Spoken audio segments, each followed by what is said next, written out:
কেউ কথা রাখেনি। ৩৩ বছর কাটল, কেউ কথা রাখেনি। ছেলেবেলা এক বোষ্টমী তার আগমনী গান হঠাৎ থামিয়ে বলেছিল, শুক্লা দ্বাদশীর দিন অন্তরাটুকু শুনিয়ে যাবে।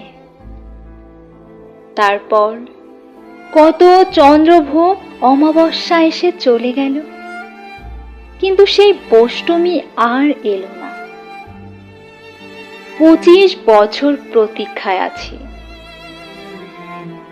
মামা বাড়ির মাঝে নাদের আলী বলেছিল, বড় হও দাদা ঠাকুর, তোমাকে আমি ৩ প্রহরের বিল দেখাতে নিয়ে যাব। সেখানে পদ্ম ফুলের মাথায় সাপ আর ভ্রমর খেলা করে। নাদের আলী, আমি আর কত বড় হব? আমার মাথা এই ঘরের ছাদ ফুঁড়ে আকাশ স্পর্শ করলে তারপর তুমি আমায় ৩ প্রহরের বিল দেখাবে? একটাও রয়্যাল গুলি কিনতে পারিনি কখনো। লাঠি লজেন্স দেখিয়ে দেখিয়ে চুষেছে লস্কর বাড়ির ছেলেরা। ভিখারির মতন চৌধুরীদের গেটে দাঁড়িয়ে দেখেছি ভেতরে রাস উৎসব। অবিরল রঙের ধারার মধ্যে সুবর্ণ কঙ্কন পরা ফর্সা রমণীরা কত রকম আমোদে হেসেছে। আমার দিকে তারা ফিরেও চায়নি।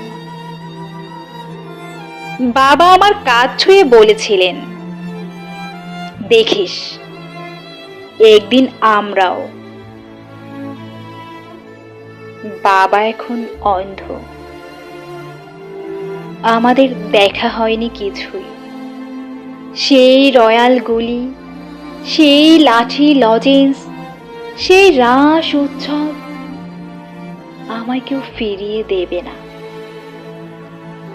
বুকের মধ্যে সুগন্ধি রুমাল রেখে বরুণা বলেছিল, যেদিন আমায় সত্যিকারের ভালোবাসবে সেদিন আমার বুকেও এরকম আতরের গন্ধ হবে।